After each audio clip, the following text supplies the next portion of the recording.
Hare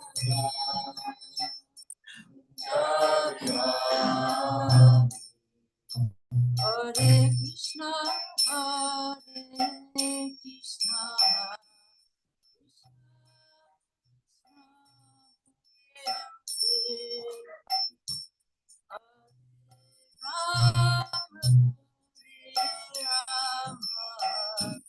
Ram Ram, Hare Krishna,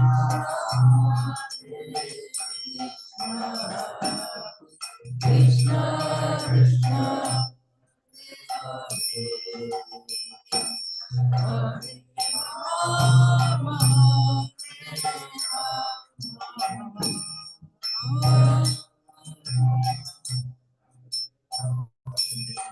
Hare Krishna,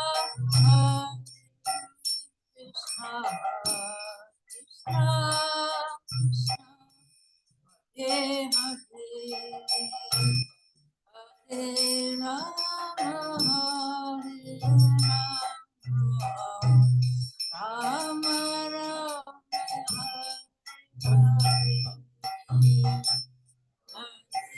Krishna,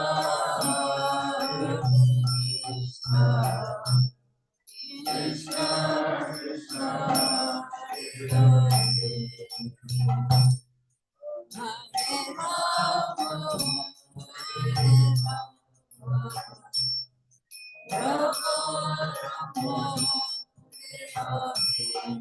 Jaya Gora, Jaya Goranita, Jaya Goranita,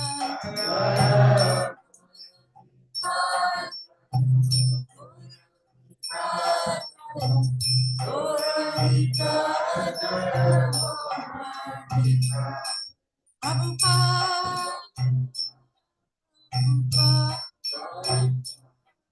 Prabhupada, Prabhupada, Prabhupada,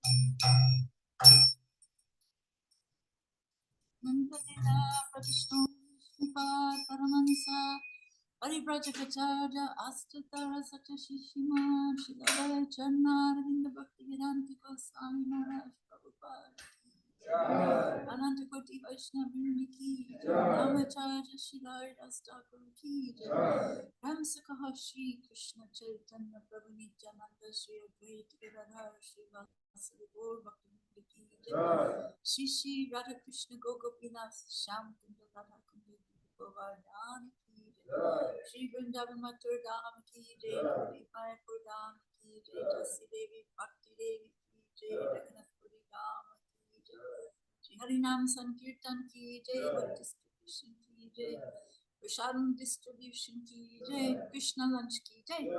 All glories to the Assembled Devotees, all glories to the Assembled Devotees, all glories to the Assembled Devotees, all glories to Shri Guru and Shri Guru. I was just thinking they say that the way to a man's heart is through his stomach, but it's actually probably true of all genders, right? That's why Krishna lunches says it. Okay, let's see. Om Namo Bhagavate Vasudevaya. Om Namo Bhagavate Vasudevaya. Om Namo Bhagavate Vasudevaya. Bhagavate Vasudevaya. Om Namo Bhagavate Vasudevaya. Om Namo Bhagavate Vasudevaya. Narayanam Namaskritya, Narayanam Namaskritya, Naram Chaiva Narottamam, Ram Chaiva Narottamam, Devim Saraswatim Vyasam, Tato Jayam Mudiraye. Nasta Prayeshu Abhadreshu, Nityam Bhagavata Sevaya, Bhagavati Uttama Shloke, bhakti bhavati naistiki. Okay. So we're discussing two verses today that are so important. They're actually invocations that are spoken every time we give or speak or hear from Srimad. Oh, it's up there. Okay. So these are such important verses, and I thought I'd kind of try to touch on some thoughts on both of them, but maybe give room for discussion in between. So, yeah. So what do? You let's see. We just read that verse actually. So now we can just read the word for word. Do you read? Okay. So everybody can read it, huh?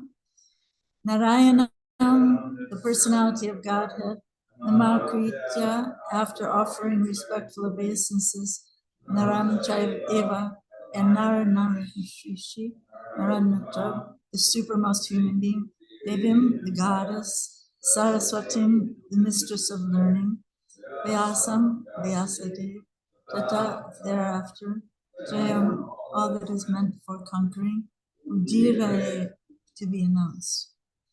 Before reciting the Srimad Bhagavatam, which is the very means of conquest, one should offer respectful obeisances unto the personality of Godhead Narayan, unto Naranarayan Rishi, the supermost human being, unto Mother Saraswati, the goddess of learning, and unto Srila Vyasadeva, the author. So would someone like to read? Do you do a couple lines? You just take. Okay. Somebody like to read? Report.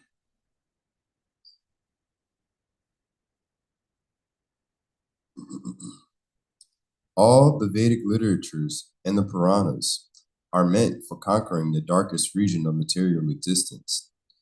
The living being is in the state of forgetfulness of his relation with God due to his being overly attracted to material sense gratification from time immemorial. His struggle for existence in the material world is perpetual, and it is not possible for him to get out of it by making plans. If he at all wants to conquer this perpetual struggle for existence, he must reestablish his eternal relation with God. And one who wants to adopt such remedial measures must take shelter of literatures such as the Vedas and the Puranas. Foolish people say that the Puranas have no connection with the Vedas. However, the Puranas are supplementary explanations of the Vedas, intended for different types of men. All men are not equal. There are men who are conducted by the mode of goodness, others who are under the mode of passion, and others who are under the mode of ignorance.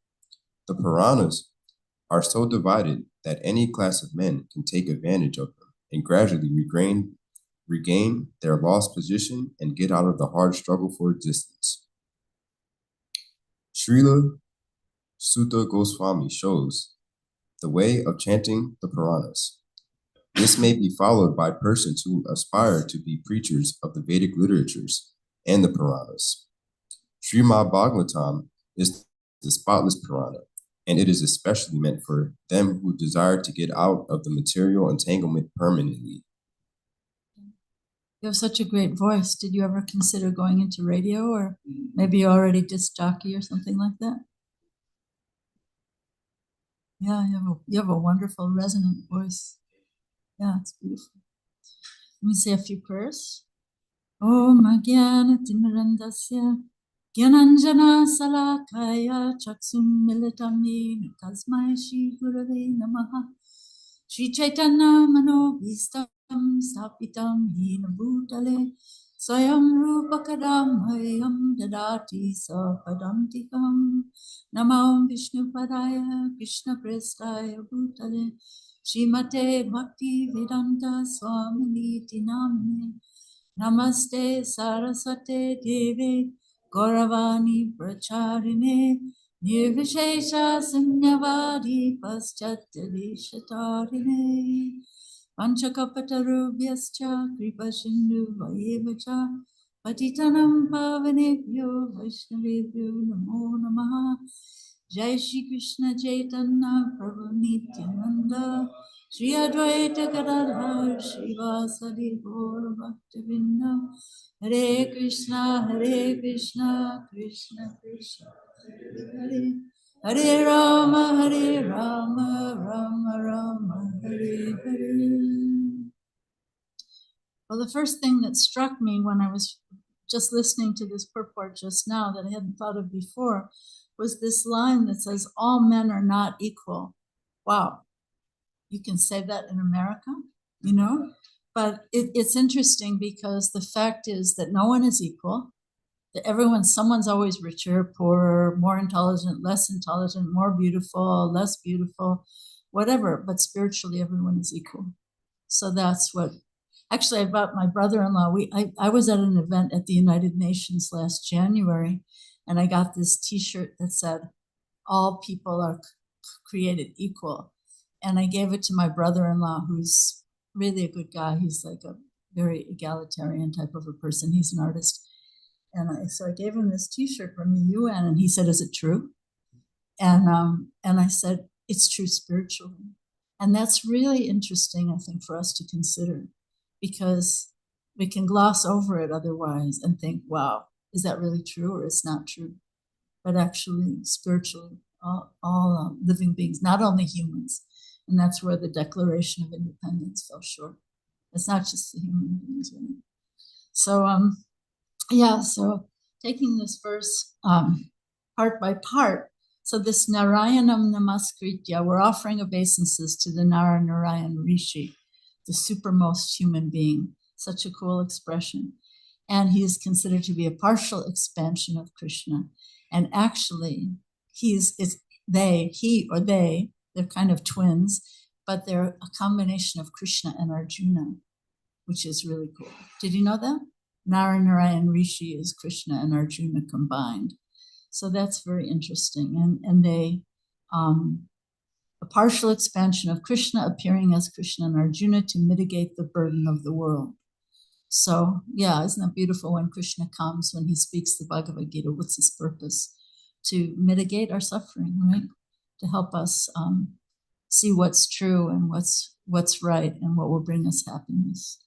So then the next thing, I wanted to mention that this is a prayer that I personally have every day, that I pray to Krishna to please make me an instrument of your loving compassion to help you heal this suffering world. So I think that's a really good prayer, because all around us, you couldn't talk to the person next to you, talk to the guy across the street. There's so much suffering. So what would be in my estimation, what would be a higher perfection than to be used as an instrument of the Lord to help him? Not as though I'm doing it, because that's a lot of burnout and a lot of ego, but to help him heal the suffering of this world, which is why he comes, and why he comes in his holy name as the deities, as the Prashadam in so many ways, right? Next it says, we're praying for the blessings of the author of Srimad Bhagavatam, Srila Vyasadeva, that we may understand his great literature. So many people are ready to comment on everything, basically, in the world.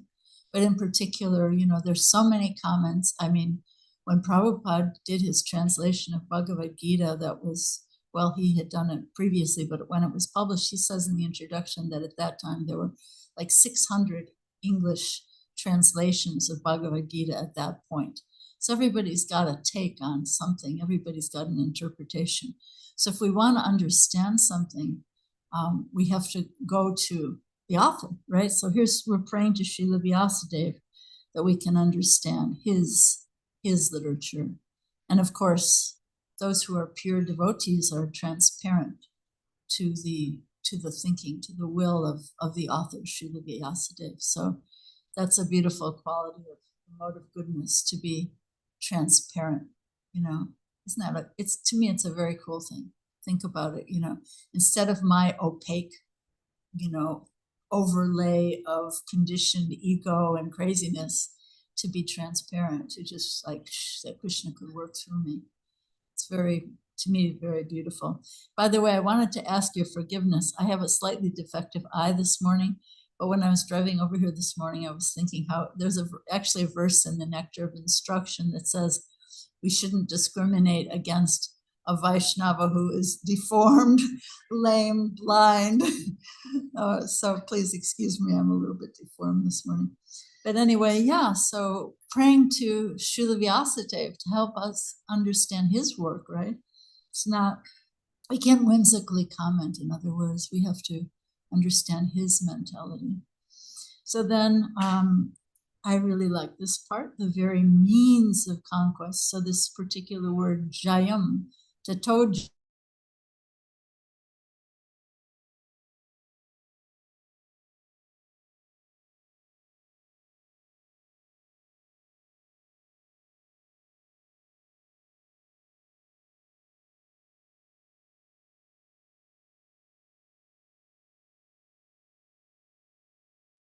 So here, the very means of conquest, right?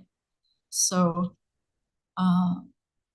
yeah, so Sri Radha has one name. Srimati Radharani or Sri Radha has this one name, Jai Shri. So her blessings are actually the very means of conquest.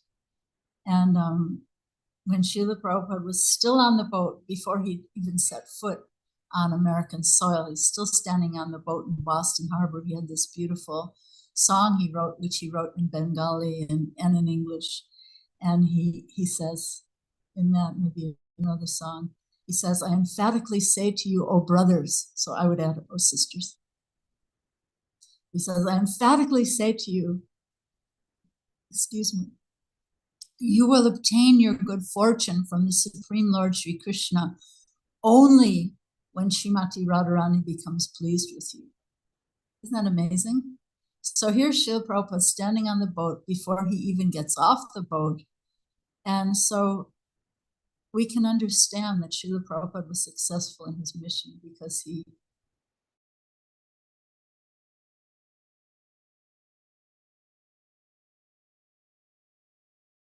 blessings are the very means of conquest. So that's important to understand. But she's not mentioned in this verse, but her expansion is mentioned, the goddess Saraswati. So at Alashwa yesterday, we were singing this one song, really beautiful song, Prayer to the Sidelong Glance of Srimati Radharani, written by Lord Shiva, believe it or not. Lord Shiva wrote this. And one of the verses says that she is the leader of all the goddesses. So all these goddesses that all over the world, from our perspective, from a bhakti perspective, we see them all as expansions of Srimati Radharani. So this goddess Saraswati, who is mentioned in this verse, she's a goddess of knowledge, right? So she's an expansion of Radharani. So I like to think that, isn't that beautiful, that the very means of conquest is to pray for the blessings of Radharani. I mean, all over the world, when you think about it, people are inclined to approach the feminine aspects of divinity. There's Tara, there's Kuan Yin, there's Mother Mary. I mean, the Beatles sing, you know, when I'm in the times of trouble and I don't know what's going on, I don't know the words, but, you know, Mother Mary comes to me, let it be, you know. So people feel like that feminine aspect is more merciful and more approachable. So that's kind of a beautiful thing. Yeah, so Uddhava, who maybe you've heard the name Uddhava, he speaks in the 11th canto. There's an Uddhava Gita in the 11th canto of Srimad Bhagavatam. So he once called Krishna, his Lord Krishna, the Lord of Threes. So Krishna has three principal energies: internal energy, external energy, and then this marginal energy, the in-between energy, which is the living entities like ourselves. And we have the ability to kind of lean into the light, as we all well know, or lean into the darkness, lean into the shadow, and it's always our choice. So that's three: internal, external, and marginal. But then even in the internal energy, there's three, which is kind of interesting. There's the So the internal energy, a Sanskrit name for that is antaranga energy. So there's, maybe you've probably heard Sat, Chit, and Ananda, right? So Sat means the existential energy, the existence, Sandini, which is under the care of Lord Balaram. Like he gets personified in the holy dhams, the holy places, or also like the paraphernalia we use when we do arti, that's also an incarnation of Balaram. So he's sort of like the foundational Sandini existential energy. And yeah, like in his form, maybe you know that when Krishna comes as Lord Vishnu, he has this really far out snake who has many, many heads. And he's the umbrella, he's the couch, he's the pillow, he's the whole foundational existence for Lord Vishnu. So that's a form of Lord Balaram, or when Krishna comes as Lord Chaitanya, Balaram comes as Lord Nityananda. So then there's the sambit potency, which is cognitive or knowledge. So there's sat, existence, chit is knowledge or cognition. And that Krishna handles by himself. That's under his own care. And then there's the ladini potency, which is the pleasure potency that's under the care of Srimati Radharani, pleasure potency. So consciousness is a symptom of life, right? If someone is alive, then they're conscious. We can, sometimes you hear, if you listen to Prabhupada's lectures, he talks about how, someone says, my father's gone, my father's gone. Well, everything you know about your father is laying there on the bed. But he's gone. Well, what's gone?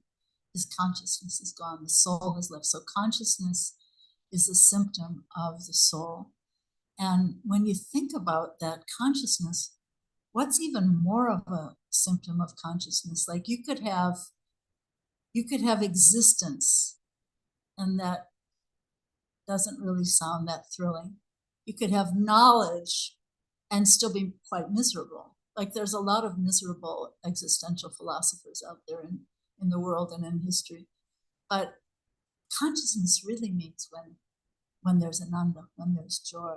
So when we wake up to joy or happiness by the grace of Srimati Radharani, that's when we really become conscious. Yeah. So so Vishuddha Sattva means purified goodness. So the mode of goodness, one of the symptoms of the mode of goodness is people are just kind of happy. They're simple, sincere, they're kind of happy.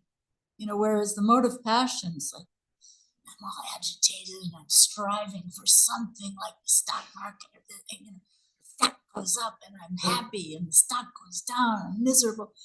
So that's kind of a symptom of the mode of passion. And the mode of ignorance is just kind of like, mañana, do it later. Even if it could be done today, I'll do it later, maybe never.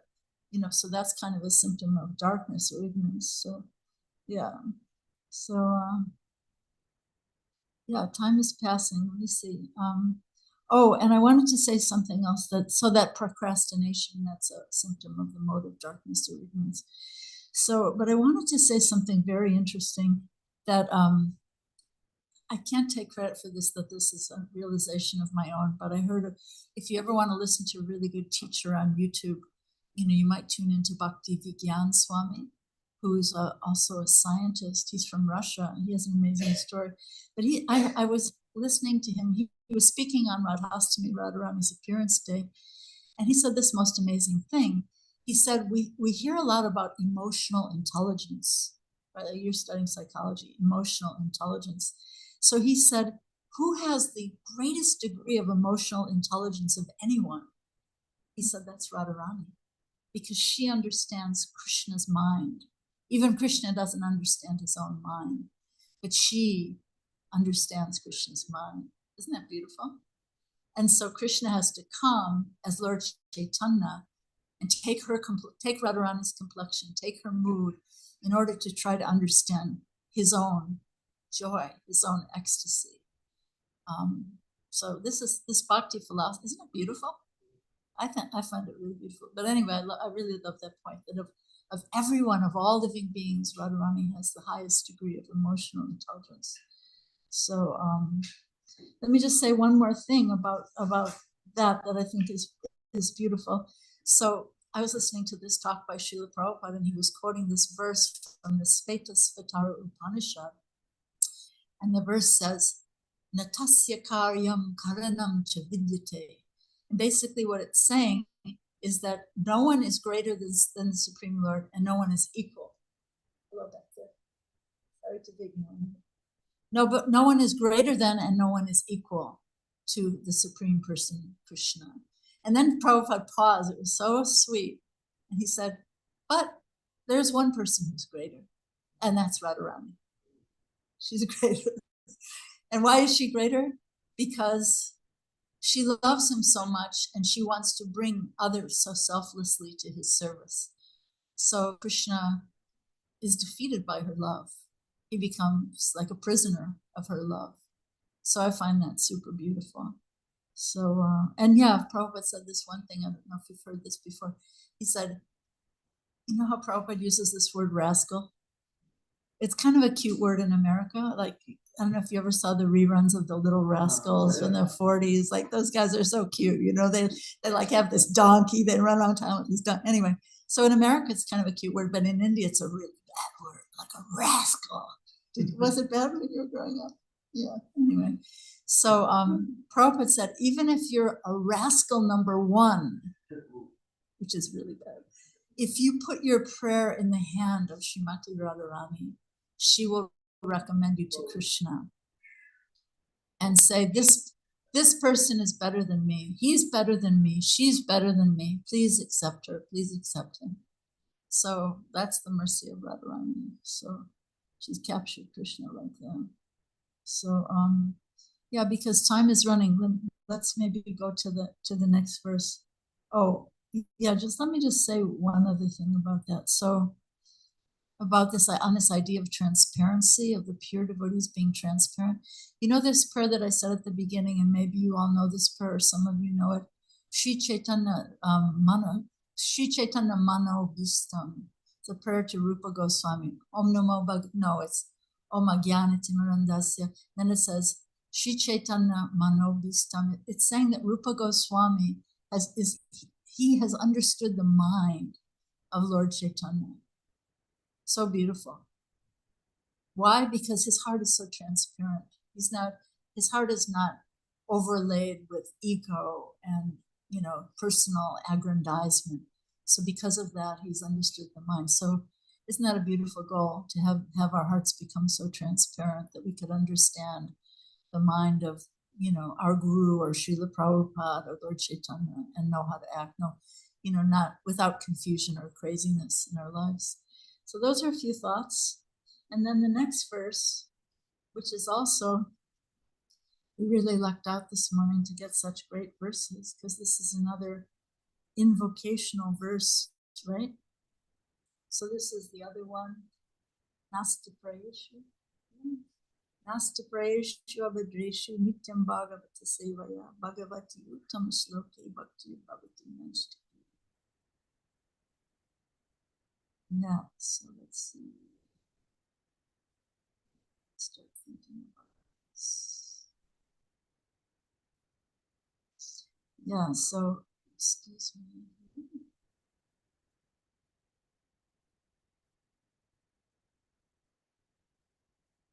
So this verse, would someone like to, someone like to read the translation and then the purport? It's not very long. Someone, maybe one person could read the translation and then one person. By regular attendance in classes on the Bhagavatam, and by rendering of service to the pure devotee, all that is troublesome to the heart is almost completely destroyed, and loving service unto the personality of Godhead, who is praised with transcendental songs, is established as an irrevocable fact. Purport.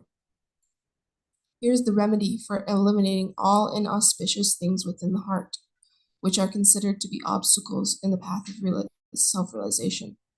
The remedy is the association of the Bhagavatas. There are two types of Bhagavatas, namely the book Bhagavata and the devotee Bhagavata. Both the Bhagavatas are competent remedies. and both of them are either of them can be good enough to eliminate the obstacles. A devotee Bhagavata is as good as the book Bhagavata, because the devotee Bhagavata leads his life in terms of the book Bhagavata, and the book Bhagavata is full of information about the personality of Godhead and his pure devotees, who are also Bhagavatas. Bhagavata book and person are identical. Would you like me to keep going? Let's see. Sorry. Someone else want to read the next paragraph? Or did we read the whole paragraph? So it's just one more paragraph. Someone else like to read? Got it. The devotee Bhagavata. Sorry, just give me 1 second. The devotee Bhagavata is a direct representative of Bhagavan, the personality of Godhead. So by pleasing the devotee Bhagavata, one can receive the benefit of the book Bhagavata. Human reason fails to understand how by serving the devotee Bhagavata or the book Bhagavata, one gets gradual promotion on the path of devotion. But actually, these are facts explained by Srila Naradadeva, who happened to be a maidservant's son in his previous life. The maidservant was engaged in menial service of the sages, and thus he also came into contact with them. And simply by associating with them and accepting the remnants of foodstuff left by the sages, the son of the maidservant got the chance to become the great devotee and personality, Srila Naradadev. These are the miraculous effects of the association of the Bhagavatas. And to understand these effects practically, it should be noted that by sincere association of the Bhagavatas, one is sure to receive transcendental knowledge very easily, with the result that he becomes fixed in the devotional service of the Lord. The more progress is made in devotional service under the guidance of the Bhagavatas, the more one becomes fixed in the transcendental loving service of the Lord. The messages of the book Bhagavata, therefore, have to be received from the devotee Bhagavata, and the combination of these two Bhagavatas will help the neophyte devotee to make progress on and on. Thank you so much. So you ever feel like you have obstacles in your path? Prabhupada uses the word stumbling blocks. This one letter someone wrote to Prabhupada that my path is just, I have so many stumbling blocks in my path. And Prabhupada wrote back and he said, I can kick out all stumbling blocks. And the Guru is a representative of Lord Nityananda, and Lord Nityananda is famous for kicking out stumbling blocks. So here's the formula is given in this verse, how to overcome all obstacles, this kind of dual truth, the devotee Bhagavata and the book Bhagavata. Everything negative in the heart can be destroyed by accessing the book Bhagavata through the blessings of the devotee Bhagavata. And some people try to take the book without the devotee, but that doesn't really work, because out of humility, we have to understand that the book Bhagavata was carried to us by the person Bhagavata. There's a story of, I want to save time for discussion. I keep looking at the clock, but I'll tell you this one story. Okay, so before Prabhupada came to America, he didn't want to come empty-handed. He wanted to have something to present that people could learn, and so he waited till he got the completed printing of this first canto of Srimad Bhagavatam, the first 3 volumes. Even though they were full of mistakes, if you ever get a hold of one of those, you can almost laugh at all the mistakes that are in that first, but he just wanted it out, and he was trying his best. And it's a total miracle how he even printed those books with no money. He had no money at all. It's a total miracle. But anyway, the story I wanted to share with you is, so before coming to America, Prabhupada was sitting with this little group of satsang in Vrindavan. And some of them were actually very sectarian minded. And they were quietly objecting to the idea of his coming to the West, because there's this kind of old, ever hear the word smarta? It's about kind of ritualistic following of the path. There's this old rule that sannyasis are not supposed to cross the ocean, and maybe there's a good reason for it, because most of them will just fall into nonsense if they do cross the ocean, Western kind of ways. And so there's this stricture that sannyasis, so they were objecting that he shouldn't be going, he shouldn't be doing this. So here's what he did. Very beautiful Prabhupada story, very charming. So he said he was holding the books, just gotten them back from the printer, and he said, these books are going to the West. They're going to New York. So I want to pass them around, and I want each of you to bless them because they need your blessings. They're going to the West. Okay, so he passes them around, and each one of these sadhus of different mentalities, they were giving their blessings. Books go around in the circle, you know. I mean, a lot of them were thinking like, people like us could never, you know, do bhakti. I mean, we're all totally rejected according to them. Anyway, so the books come back to him. And then he said, now someone will need to carry them. So please bless me. So Prabhupada's tricky, charming sweetness. Now, please bless me because someone will have to carry them.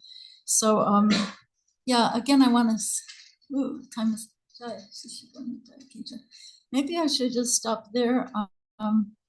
Yeah, you know, some people feel like, there's some arrogant people who feel like we can just jump over Prabhupada, and if Prabhupada says something out of his compassion or his innovative thinking, you know, that isn't exactly according to the way I read scripture. Of course, I know more than Prabhupada, right? So the way I read scripture, if Prabhupada doesn't conform, then maybe he's not a bona fide guru. People actually say this stuff. It sounds great. It sounds crazy. But anyway, so I just wanted to make that point. So the point that's made here is we have to understand the book Bhagavat through the person Bhagavat. That's a humble way of understanding the Bhagavat.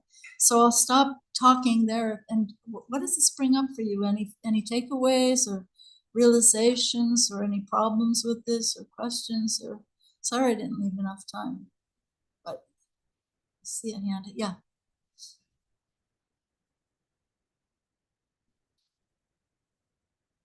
I'm really appreciating your point about Rupa Goswami understanding the mind of Lord Chaitanya, and it made me think of the scene where he writes a verse onto a leaf and he puts it into the eaves of the doorway while the Lord has gone to take his bath, and he comes back and he finds it and he reads it, and it's Rupa Goswami writing a different version of how Radharani longed to have Krishna back in Vrindavan.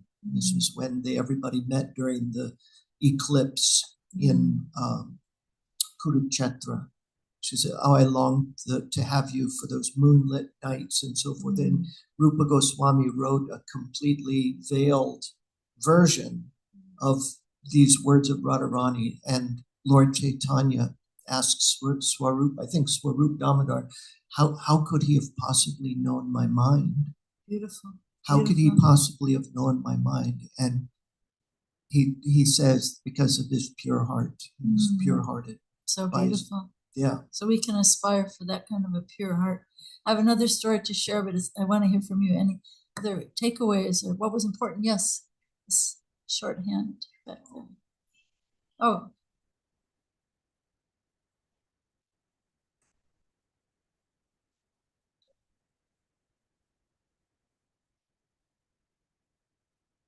I just wanted to share that while reading this, I was just picturing Radha Damodar temple back in time in Vrindavan, where the streets and everything, and Prabhupada writing Speaking this. to the mic.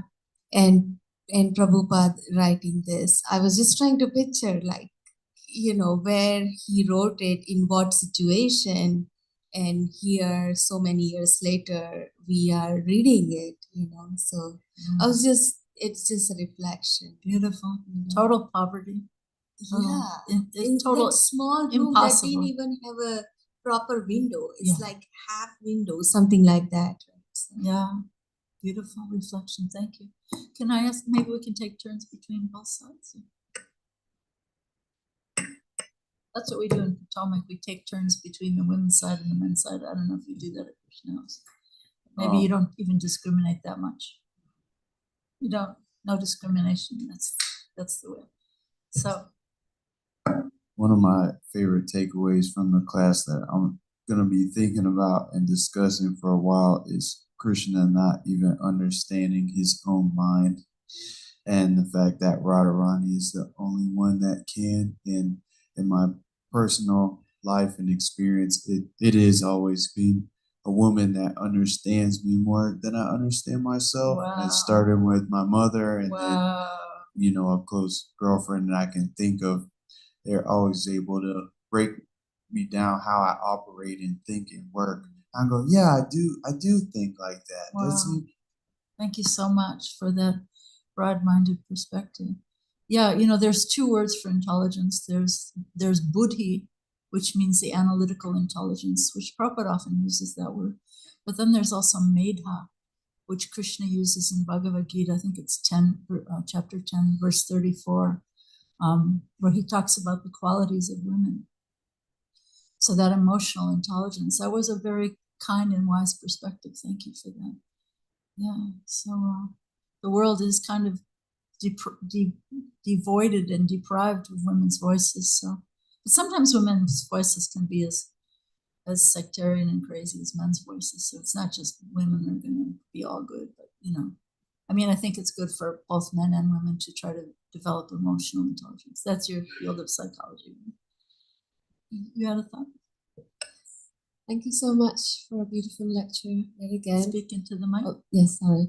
I just was trying to clarify the idea of the Bhagavatam and the Bhagavata, and the idea that we learn from one to the other.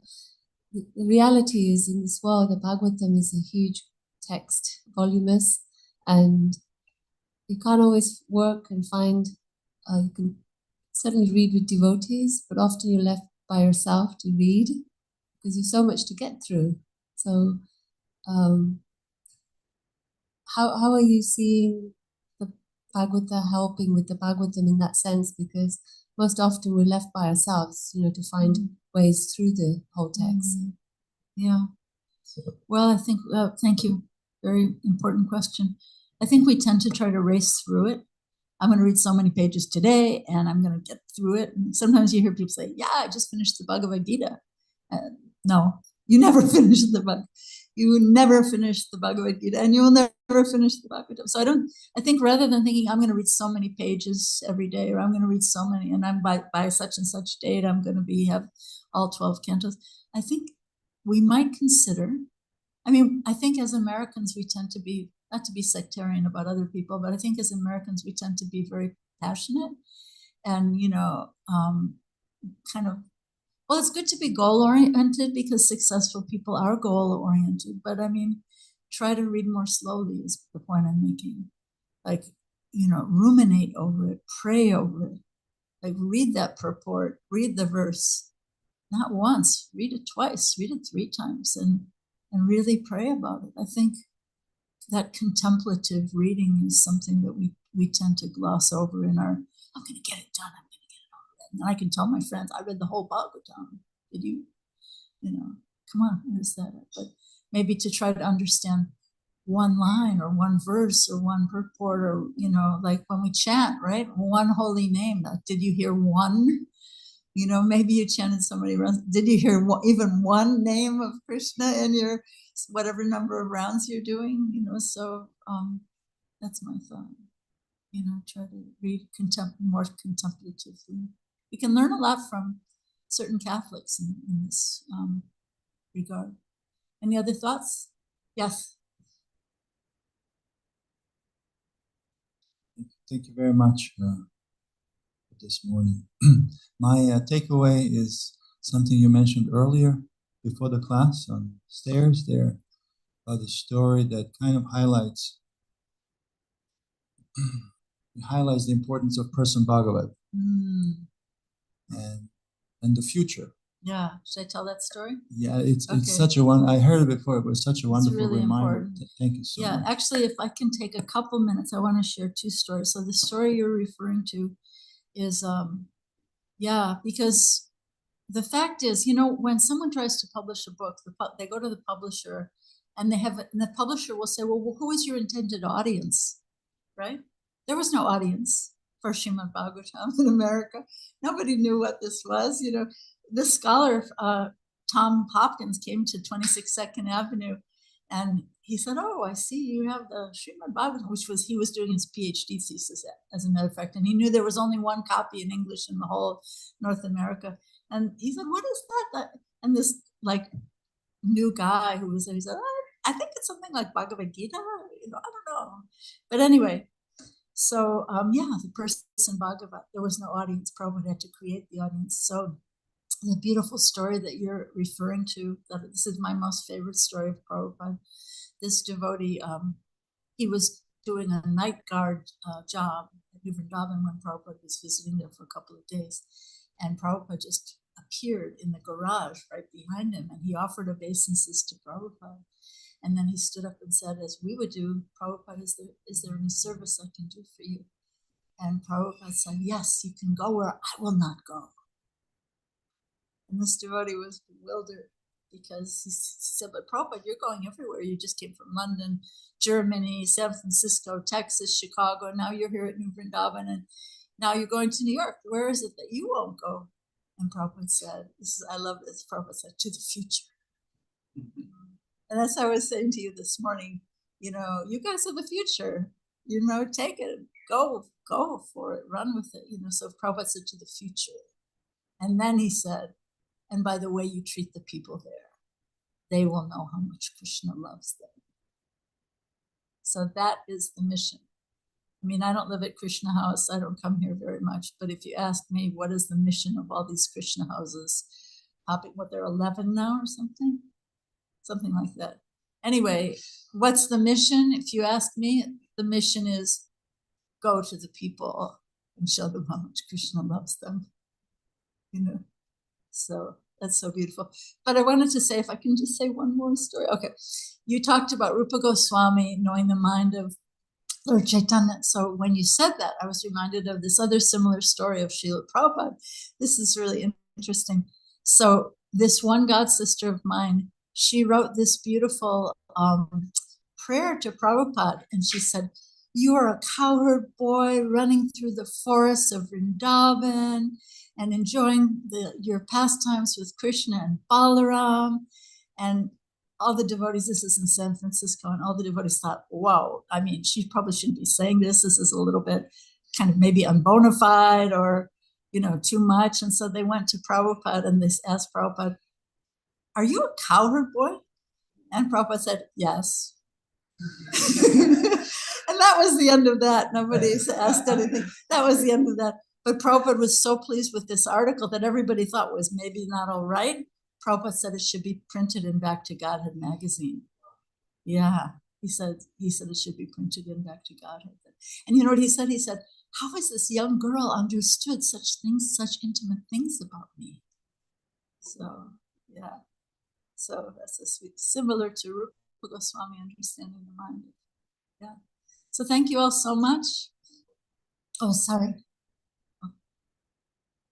Yes. You spoke about Prabhupada's transparency. I was wondering, how can we start that process of transparency? Yeah, that's such a great question. I mean, that's a meditation for a lifetime, right? It's a prayer. To me, it's a prayer. But that's a quality of the mode of goodness. As we are able to enter into the mode of goodness, give up the throes of passion and ignorance, ego and lethargy and all these things, and really pray to come to that point of goodness, but then pure goodness, Vishuddha Sattva. Those are the qualities of that transparency comes out. And then Krishna starts talking to the devotee, like Krishna was talking to Sanatana Goswami, "Giving me these dry bread without even any salt. You think I could have a little salt at least?" You know what I mean? Krishna will speak to when our hearts are clear and transparent, and that's the path, to be in conversation, to have that what's called sakshat darshan, that real personal relationship. We're not meant to be hearing this stuff. We always say Shravanam Kirtanam, we're meant to chant, we're meant to hear, right? But we're actually meant to be experiencing it. So to me, that's a great prayer. How can, show me what I'm doing wrong. Help me become humble.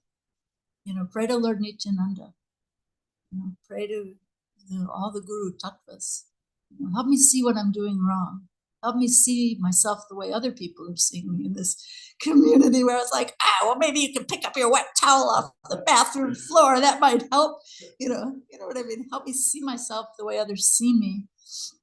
Give up ego, give up lethargy, try to come to goodness, because goodness is still mundane, but purified goodness is transcendental. So it's like you have to go to the airport if you want to fly to LA, right? You want to fly to New York, you have to go to the airport. You can't just fly from Krishna House. So that mode of goodness is that airport we have to go to. I mean, it's possible otherwise, but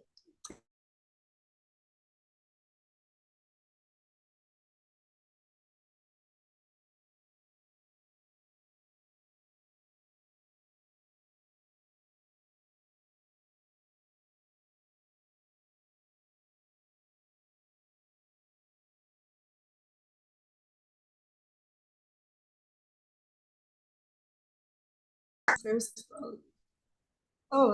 the mantra.